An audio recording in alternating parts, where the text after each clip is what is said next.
Everyone, good morning, good afternoon, good evening. मैं Karan Arora, founder and CEO Itronic solutions, आप सभी का स्वागत करता हूं। आज की इस वीडियो के अंदर हम देखने वाले हैं कि आपने अगर कोई भी वेबसाइट एक लोकल सर्वर के ऊपर अगर आपने बना के रखी हुई है, उसको अगर आपको लाइव करना है वो आप कैसे कर सकते हैं। अब किसी भी वेबसाइट को लाइव करने के लिए हमें एक वेब सर्वर की ज़रूरत पड़ती है, जिसको हम होस्टिंग भी बोल देते हैं। अब अगर आपके पास होस्टिंग अवेलेबल है तो आप कुछ ही फ्यू स्टेप्स के अंदर आप अपनी पूरी की पूरी वेबसाइट को लाइव कर सकते हो। अब लाइव करने के लिए आपके पास एक सी पैनल होना चाहिए, जो कि मेरे पास ऑलरेडी है। तो डायरेक्टली हम स्टार्ट करते हैं कि कैसे आप किसी भी लोकल वेबसाइट को जो आपने लोकल होस्ट के ऊपर बना के रखी हुई है, जो कि सिर्फ आप ही के सिस्टम के ऊपर चल रही है, उसको अगर आपको लाइव करना है तो क्या स्टेप्स फॉलो करने पड़ेंगे वो हम यहाँ पे चेक करते हैं। तो जैसे कि अभी आप यहाँ पे देख सकते हैं, ये मेरी लाइव वेबसाइट है जो मेरी नहीं चल रही है। इसको अगर मैं रिफ़्रेश कर रहा हूँ तो यहाँ पे एरर दिखा रहा है कि आपकी वेबसाइट जो है ये एग्जिस्ट नहीं कर रही। जस्ट मैंने डोमेन ले ली, डोमेन को मैंने सर्वर के ऊपर रीडायरेक्ट कर दिया और अभी तक इसके अंदर कोई भी फाइल नहीं है, तो मैं किसी भी फाइल को एक्सेस नहीं कर पा रहा हूँ। अब उसके लिए आपको क्या करना पड़ेगा, आपके पास एक सी पैनल होना चाहिए। अब इस सी पैनल के अंदर सबसे पहले आपको क्या करना पड़ेगा, अपनी डोमेन को ऐड करना पड़ेगा। डोमेन को ऐड करने के लिए हमारे पास यहाँ पे एक ऑप्शन होती है ऐड ऑन डोमेन। तो आपको यहाँ पे क्या करना है, ऐड ऑन डोमेन पे जाना है। यहाँ पर आपको अपनी डोमेन टाइप कर देनी है, जो भी आपकी डोमेन है। उसके बाद उसी की एक सब डोमेन बना देगा और इसी के लिए आप जो भी FTP अकाउंट क्रिएट करना चाहते हो वो आप यहाँ पे क्रिएट कर सकते हो। उसके बाद उस FTP का जो भी आप पासवर्ड रखना चाहते हो वो आप यहाँ पे सेट कर सकते हो। और जो भी पासवर्ड हमने सेट कर दिया उसके बाद डोमेन को ऐड कर देंगे। अब डोमेन ऐड होने के बाद यहाँ पे FTP जो यूज़र नेम था that is already exist, might भी मैंने पहले कभी उसको बनाया होगा। तो अगर मैं यहाँ पे चेक करूँ तो FTP मेरा यूज़र वहाँ पे एग्जिस्ट कर रहा होगा, बट स्टिल मेरी जो डोमेन है वो ऐड हो चुकी है। अब अगर मैं वापस जाऊँ अपने यहाँ पे सी पैनल के होम के ऊपर, अब मेरी जो डोमेन है वो ऐड हो चुकी है। डोमेन जब ऐड हो जाएगी कैसे वेरीफाई करोगे, आपको फाइल मैनेजर के अंदर जाना है। फाइल मैनेजर के अंदर आपको यहाँ पे public_html नाम का फोल्डर मिल जाएगा। इस public_html नाम के फ़ोल्डर के अंदर आपको यहाँ पे अपनी डोमेन का नेम दिख जाएगा, उसका फ़ोल्डर दिख जाएगा। उसी फ़ोल्डर के अंदर आपको पूरी की पूरी अपनी फाइल्स अपलोड करनी है। जैसे कि यहाँ पे 2 फोल्डर डिफ़ॉल्ट दिखाता है, CGI bin करके या .well_known। माइट भी ये जो .well_known फोल्डर है आपके केस में ना दिखाए, माइट भी इसके अंदर, क्योंकि मैंने SSL सर्वर कन्फिगर किया हुआ है जिसकी वजह से ये दिखा रहा है। अब इसके अंदर अगर मैं कोई भी फाइल क्रिएट कर रहा हूँ दैट इज़ index.html, तो यहाँ पे मेरी पूरी की पूरी वेबसाइट की फाइल जो है वो मेरे को यहाँ पे अपलोड करनी है। अभी मेरी वेबसाइट बिल्कुल ब्लैंक है, यहाँ पे मेरे पास कोई परमिशन नहीं है, अभी मैं इसको एक्सेस नहीं कर सकता क्योंकि मैंने यहाँ पे SSL भी कन्फिगर नहीं किया हुआ। अब अगर मैं यहाँ पे क्या करता हूँ, वापस से चलता हूँ, यहाँ पे मेरे को क्या करना पड़ेगा, अब मेरे को अपनी वेबसाइट को एक तो अपलोड करना है। अपलोड कहाँ पे करना है, यहाँ पे। तो फ़िलहाल के लिए मैं जितने ये फ़ोल्डर्स पड़े हैं इन सभी को रिमूव कर दूँगा। अभी आपको यहाँ पे क्या करना है, अपलोड के ऊपर जाना है और यहाँ पर आपको अपनी फाइल्स को ड्रॉप कर देना है, ड्रैग कर देना है। तो कोई भी आप यूज़ कर सकते हो। अब ये मेरी वेबसाइट का बैकअप पड़ा हुआ है, इसका यहाँ पे SQL डेटाबेस पड़ा हुआ है। अब ये दोनों फाइल्स की मेरे को ज़रूरत है। सबसे पहले जो आपकी वेबसाइट की फ़ाइल्स हैं जिसके अंदर आपकी इमेजेस, आपने जो डिज़ाइनिंग करी हुई है, जो डेवलपमेंट की हुई है, वो सारी की सारी ज़िप फाइल बना के आपको यहाँ पे अपलोड कर देनी है। तो ये मेरा 496.41 MB का ये मेरी वेबसाइट का बैकअप है, जिसको मैं कुछ ही टाइम पे यहाँ पे अपलोड कर दूँगा। तो हार्डली ये 30 to 40 सेकेंड्स लेगा, जिसके अंदर मेरी पूरी की पूरी वेबसाइट का बैकअप अपलोड हो जाएगा। आप यहाँ पे अपलोडिंग स्पीड चेक कर सकते हो, मेरे पास बहुत ही फास्ट इंटरनेट है। So with in a few seconds जैसे ये वेबसाइट के अंदर ये जो मेरा बैकअप है, अगर ये अपलोड हो जाता है, इसके बाद हम इस बैकअप को एक्सट्रैक्ट कर लेंगे। बैकअप एक्सट्रैक्ट करने के बाद जो नेक्स्ट स्टेप होगा, हमें अपना डेटाबेस इंपोर्ट करना पड़ेगा। अब डेटाबेस इंपोर्ट करने के लिए हमें एक तो डेटाबेस का नेम क्रिएट करना पड़ेगा, एक यूज़र का नेम क्रिएट करना पड़ेगा। फिर उस डेटाबेस के अंदर उस यूज़र को ऐड किया जाएगा, उसको सारी प्रिविलेजेस दी जाएंगी। देन PHP माई एडमिन के अंदर जाके हम अपना पूरे का पूरा डेटाबेस इंपोर्ट करेंगे। और वो कैसे करेंगे उसको मैं प्रैक्टिकली यहाँ पे दिखाऊंगा। फर्स्टली अगर हम यहाँ पे चेक करें कि मेरा जो डेटा है वो पूरे का पूरा यहाँ पे आ चुका है। अब मेरे को राइट क्लिक करके यहाँ पे एक्सट्रैक्ट पे क्लिक करना है। जैसे ही एक्सट्रैक्ट पे क्लिक करूँगा, यहाँ पे पूरे का पूरा मेरा डेटा एक्सट्रैक्ट हो जाएगा। जो भी मेरी वेबसाइट के अंदर जो भी फाइल्स पड़ी होंगी सब कुछ पड़ा होगा, आपको यहाँ पे क्लियरली शो हो जाएगा। अब ये पूरे का पूरा मेरा बैकअप आ चुका है। अब जितनी भी फाइल्स हैं मेरे को यहाँ पे public_html के अंदर ही रखनी है। अगर मैं वापस यहाँ पे क्लिक करूँ public_html के अंदर, यहाँ पे अपनी वेबसाइट के ऊपर जाऊँ, ये एक फ़ोल्डर है, इसके अंदर यहाँ पे public_html पड़ा है, ये सारी फाइल्स पड़ी हैं। अब मेरे को ये डॉट वेल नोन नहीं चाहिए, इसको मैं रिमूव कर देता हूँ। अब उसके बाद जितनी ये फाइल्स हैं ये मेरे लिए इंपॉर्टेंट है क्योंकि ये मेरी वेबसाइट की फाइल्स हैं। इसको मेरे को यहाँ पे मूव करना है वापस से public_html के अंदर। ये जो मेरी मेन वेबसाइट का नाम था यहाँ पे, क्योंकि ये कहीं सी और सर्वर के ऊपर से मैंने बैकअप लिया हुआ है, तो उसको मैं एक सर्वर से दूसरे सर्वर के ऊपर शिफ्ट कर रहा हूँ। अब अगर मैं यहाँ पे चेक करूँ, ये मेरा पूरे का पूरा डेटा आ चुका है। इस फोल्डर की अभी मेरे को ज़रूरत नहीं है, इसको मैं यहाँ से डिलीट कर देता हूँ। अब नेक्स्ट स्टेप मेरे को क्या करना है, यहाँ पे डेटा मेरा आ चुका है। अब मेरे को यहाँ पे डेटाबेस क्रिएट करना पड़ेगा जिसके अंदर मेरा एक्चुअल में पूरी की पूरी इन्फॉर्मेशन स्टोर है। उसके लिए आपको MySQL डेटाबेस के अंदर जाना है। यहाँ पर आपको डेटाबेस में कोई भी डेटाबेस का जो नेम है वो आप यहाँ पे दे सकते हो। लेट्स से मैंने आइट्रॉनिक्स नाम का एक डेटाबेस क्रिएट करना चाहता हूँ, तो जैसे ही क्रिएट डेटाबेस पे क्लिक करेंगे वो डेटाबेस क्रिएट हो जाएगा। अब उसके बाद उस डेटाबेस के लिए आपको कौन सा यूज़र चाहिए वो आपको यूज़र क्रिएट करना पड़ेगा। लेट्स से आइट्रॉनिक्स नाम का यूज़र नेम मैं यहाँ पे क्रिएट कर रहा हूँ। उसके बाद उसको आपको क्या पासवर्ड देना है वो आपको यहाँ पे बताना पड़ेगा। फिर यही आपको डेटाबेस और जो आपने यूज़र नेम दिया था और जो आप यहाँ पे पासवर्ड दे रहे हो वो आपको अपनी PHP फाइल्स के अंदर जाके चेंज कर देना है। जैसे कि अगर आप नॉर्मल PHP के अंदर वेबसाइट बना रहे हो, अगर आपने कोई connection.php नाम की फ़ाइल बनाई है या किसी भी तरह की फ़ाइल बनाई है, उसके अंदर आपने होस्ट लिखा होगा लोकल होस्ट, यूज़र नेम लिखा होगा रूट अगर आप XAMPP सर्वर यूज़ कर रहे हो, और पासवर्ड आपने खाली छोड़ा होगा, और डेटाबेस का नाम जो भी होता है वो एज इट इज़ आपका होता है। अब आपको क्या करना पड़ेगा, उस फाइल के अंदर चेंजेस करने पड़ेंगे। जैसे यहाँ पे मेरा डेटाबेस ये है, उसके बाद मेरे को यूज़र नेम मैंने क्रिएट कर लिया। अब उस डेटाबेस के अंदर मेरे को उस यूज़र को ऐड करना पड़ता है। ये मेरा डेटाबेस हो गया, ये मेरा यूज़र हो गया। इसके अंदर मैं इस डेटाबेस के अंदर इस यूज़र को ऐड कर दूंगा। उसके बाद मैं इसको सारी की सारी प्रिविलेजेस भी दे दूंगा। इतना करने के बाद जैसे आप मेक चेंजेस पे क्लिक कर दोगे, यहाँ पे पूरे के पूरे चेंजेस हो चुके हैं। अब मेरे को क्या करना है, जो मेरा एक्चुअल डेटा है उसको मेरे को यहाँ पे इंपोर्ट करना है। अब इंपोर्ट करने के लिए आप कैसे करोगे, आपको यहाँ पे PHP माई एडमिन के ऊपर जाना है। PHP माई एडमिन के अंदर आपको क्या करना है, आपको अपनी SQL फाइल प्रोवाइड कर देनी है।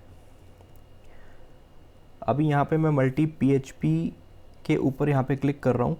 अभी जैसे मैं यहाँ पे इस वेबसाइट के ऊपर जा रहा हूँ तो मेरा जो वेबसाइट का ऊपर जो PHP वर्जन है दैट इज़ 5.2 वर्जन मैं यूज़ कर रहा हूँ, राइट। अभी जो लेटेस्ट वर्जन चल रहा है दैट इज़ 7.3। अगर मैं बात करूँ इस सर्वर के ऊपर तो 7.3 चल रहा है। तो अभी यहाँ पे इसको मैं एज इट इज़ रहने देता हूँ, बताता हूँ इसमें क्या चेंजेस आएंगे, क्या फ़र्क आएगा।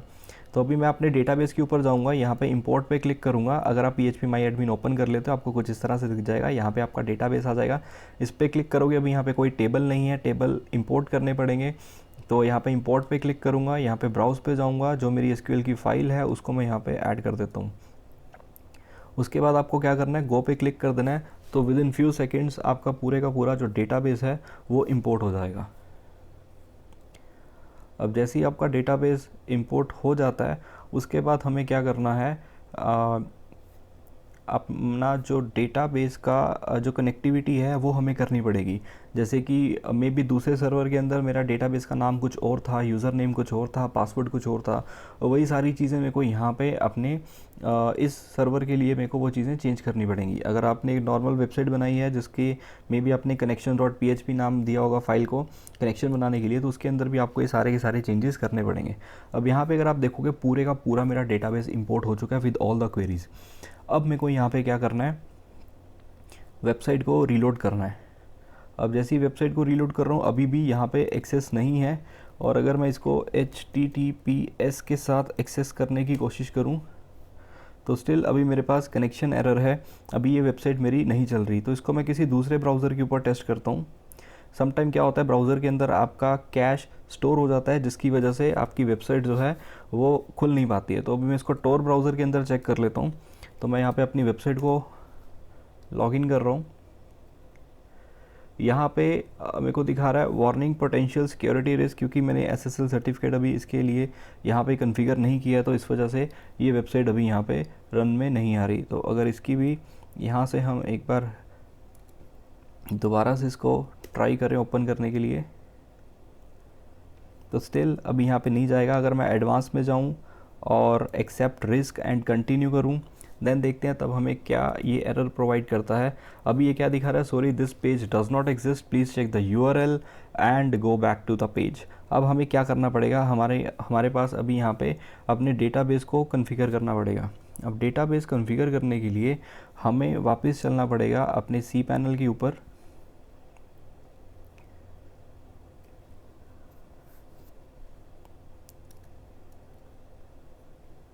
देन जाएंगे हम अपने फाइल मैनेजर के अंदर, उसके बाद जाएंगे public_html के अंदर, जो भी आपकी कनेक्शन वाली फ़ाइल होगी।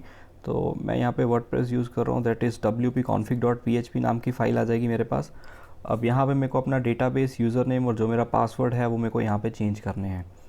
अब पासवर्ड यूज़र नेम चेंज करने के लिए मेरे को वापस जाना पड़ेगा, यहाँ पे MySQL डेटाबेस के अंदर जाना पड़ेगा। इसके अंदर जो भी मैंने यहाँ पे डेटाबेस क्रिएट किया है उसको कॉपी करेंगे, यहाँ पे पेस्ट कर देंगे। सेम उसका जो भी यूज़र नेम होगा वो हमें पेस्ट करना है। उसके बाद हमने उसको क्या पासवर्ड दिया है, अगर आपको पासवर्ड याद नहीं है आप यहाँ से दोबारा उसको चेंज भी कर सकते हो। उसके लिए आपको यहाँ पे चेंज पासवर्ड की ऑप्शन मिल जाएगी, तो यहाँ से आप जो भी नया पासवर्ड लिखना चाहते हो वो आप यहाँ से सेट कर सकते हो। तो जो बाय डिफ़ॉल्ट पहले से पासवर्ड लिखा हुआ था, लेट से मैं वही रख देता हूँ। उसके बाद ये सारे चेंजेस सेव करने के बाद मैं इसको यहाँ पे सेव कर देता हूँ। अब मेरा डेटाबेस की कनेक्टिविटी हो चुकी है मेरे सर्वर के साथ। अब दोबारा से एक बार इसको चेक करके देखते हैं क्या ये मेरी वेबसाइट को लाइव कर पा रहा है या नहीं कर पा रहा है, या क्या और चेंजेस इसके लिए और अभी रिक्वायर्ड है। अब वापस से अगर मैं यहाँ पे देखूँ, स्टिल ये मेरे को वही चीज़ दिखा रहा है। इसके भी जो है यहाँ पे इसके ब्राउज़र के कैश के अंदर ये ऑलरेडी जो डेटा है ये स्टोर हो चुका है, जिसकी वजह से ये यहाँ पे सेम वही चीज़ दिखा रहा है। तो इसकी भी हिस्ट्री जो है हमें एक बार क्लियर करके ही तभी यहाँ पे पता चलेगा।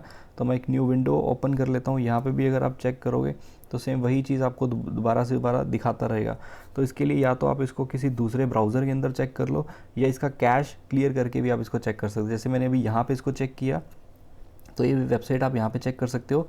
अभी इसने बोला your server is running PHP version 5.4.45, but जो वर्डप्रेस है दैट इज़ 5.4.1 जो वर्जन इसके अंदर आपने इंस्टॉल किया हुआ है, उसके लिए आपको मिनिमम वर्जन PHP का 5.6.20 चाहिए, राइट। तो हम अब यहाँ पे क्या करेंगे, अगर आपको ये एरर मिल रहा है देन आपको अपनी वेबसाइट के अंदर इसका जो PHP वर्जन है वो चेंज करना पड़ेगा। आपको सी पैनल के अंदर ऑप्शंस मिल जाएगी कि कैसे आप अपनी वेबसाइट के अंदर PHP वर्जन को चेंज कर सकते हो।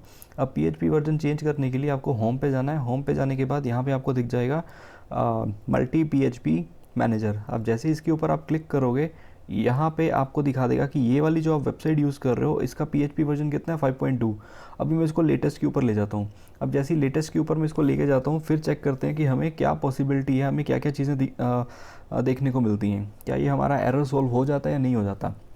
अब जैसे इसको मैं 7.3 के ऊपर लेके गया, देन चेक करते हैं क्या। अब ये क्या आ रहा है, there has been a critical error on your websites, learn more about debugging in the WordPress. अब जब मैंने इसको लेटेस्ट वर्जन के ऊपर ले गया तो यहाँ पे क्या आ रहा है कि आपको अपनी वेबसाइट को डिबग करना पड़ेगा। अब वेबसाइट को डिबग कैसे करते हैं, डिबग करने के लिए आपको अपनी wp-config.php नाम की फ़ाइल के अंदर जाना पड़ेगा, और इसके लास्ट पे आके आपको यहाँ पे टाइप करना पड़ेगा wp debug equals to true. अब जैसे ही आप wp debug equal to true कर देते हो और वापस जाते हो अपनी वेबसाइट के ऊपर, रीलोड करोगे तो आपको यहाँ पे जो भी एरर आ रहे हैं वो आपको सारे दिखा देगा। दैट मीन्स यहाँ पे दिखा रहा है कि WP कंटेंट के अंदर प्लगइन है एक रेवोल्यूशनल स्लाइडर नाम का, जिसकी एक operation.class.php नाम की फ़ाइल है। वहाँ पर आपको एक वार्निंग दिख रही है, या कुछ फंक्शंस ऐसे हैं जो डेप्रीशिएट हो चुके हैं, that is function create underscore function is depreciated, right. वो रेवोल्यूशन स्लाइडर के अंदर वो डेप्रीशिएट हो चुका है, क्योंकि PHP वर्जन 7.3 के अंदर बहुत सारे उन्होंने चेंजेस किए हैं। जितने पुराने फंक्शन थे उसको डेप्रीशिएट कर दिया, वो अब आप यूज़ नहीं कर सकते। अब अगर आपके पास ये एरर आ रहा है, आप इसको कैसे सॉल्व करोगे, उसके लिए आपको क्या करना पड़ेगा, आपको 7.3 की जगह जो हमने यहाँ पे इसको 7.3 के ऊपर हमने इसको अपडेट किया है, उसको आप 7.0 के ऊपर ले आओ। अगर आप इसको 7.0 वर्जन यूज़ करते हो PHP का, देन आपको ये एरर नहीं आ सकता।